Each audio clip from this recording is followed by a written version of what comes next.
নমস্কার বন্ধুরা, আজকে আমি বানাবো চিকেন। তো এটা একটা রিকোয়েস্ট ভিডিও। একজন কমেন্ট করে বলেছিল যে চিকেনের রেসিপি দাও, তো আমি তার জন্যই শেয়ার করছি আজকে এই রেসিপিটি। আমি এদিকে আদা আর জিরে ভালো করে মিক্সিতে পেস্ট করে নিচ্ছি। তো আমার আদা জিরে পেস্ট হয়ে গেছে, মানে মশলা রেডি। এবার আমি কড়াইয়ে তেল দিয়ে দেব। তোমরা জানো আমি সর্ষের তেলে রান্না করি না, মানে তোমরা যারা আমার ভিডিও দেখো প্রতিনিয়ত।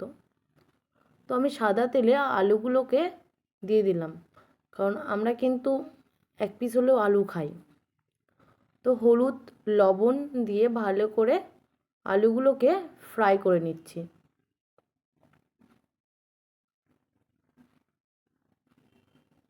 আলুগুলো লাল লাল হয়ে গেছে। এবার আমি একটা প্লেটে আলুগুলো তুলে নিচ্ছি।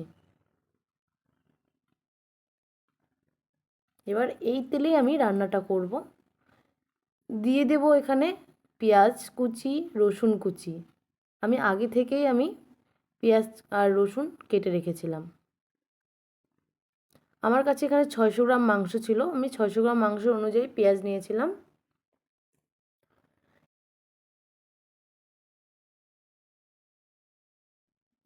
এবার আমি এখানে কালারের জন্য দিয়ে দেব সামান্য পরিমাণের হলুদ, আর সেদ্ধ হওয়ার জন্য দিয়ে দেব লবণ। লবণটা দিলে পেঁয়াজটা নরম হয়ে যায় তাড়াতাড়ি। তো লবণ হলুদ দিয়ে ভালো করে নেড়ে চেড়ে পেঁয়াজটাকে ভেজে নিচ্ছি। আমি কিন্তু চিকেন আগে থেকে ধুয়ে রেখেছিলাম। এবার আমি এখানে দিয়ে দেব মশলা পেস্ট। তার জন্য দিয়ে দিলাম লঙ্কা গুঁড়ো,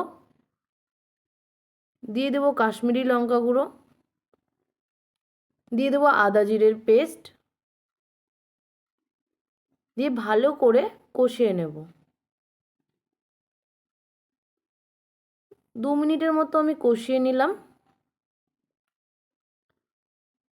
দেখো কালারটা কতটা সুন্দর হয়েছে। এবার আমি চিকেনটাকে দিয়ে দেব।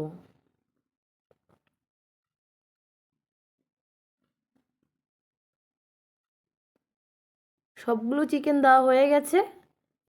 দিয়ে দিলাম হলুদ গুঁড়ো, লবণ, দিয়ে ভালো করে মশলার সাথে মাংসটাকে মিশিয়ে নেব।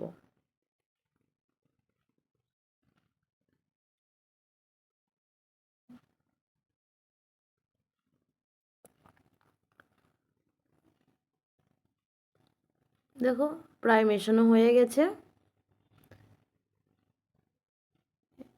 এবার আমি দিয়ে দেব সর্ষের তেল।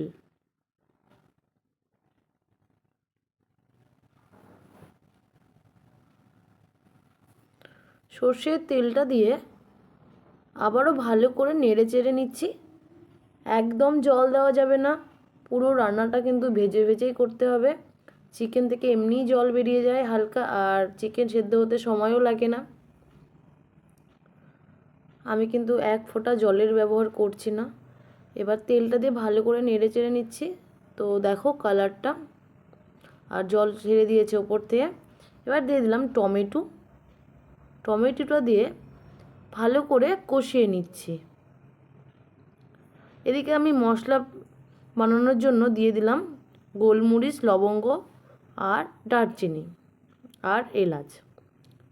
মশলা তৈরি হয়ে গেছে, আর এদিকে আমার কষানোও হয়ে গেছে।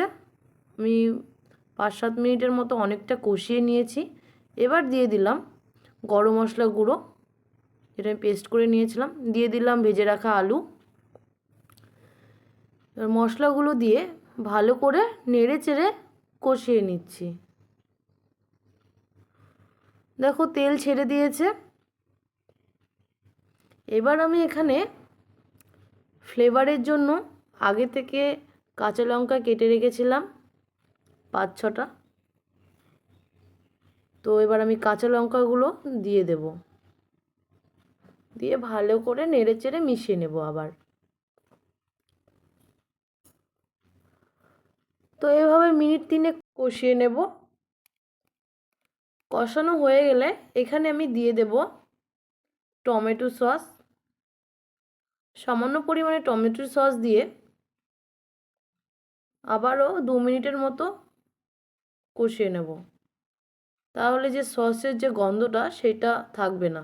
তো রেডি হয়ে গেল এই চিকেন রেসিপিটা। তো তোমরা যদি একটু গ্রেভি খেতে চাও তো তার জন্য এখানে দিয়ে দিবে জল। আমি এখানে 1.5 কাপের মতো জল দিয়ে দিয়েছিলাম, কারণ আমি এটা ভাতের সাথে খাবো। আর একটু সামান্য পরিমাণে জল দিয়ে ফুটিয়ে নেব।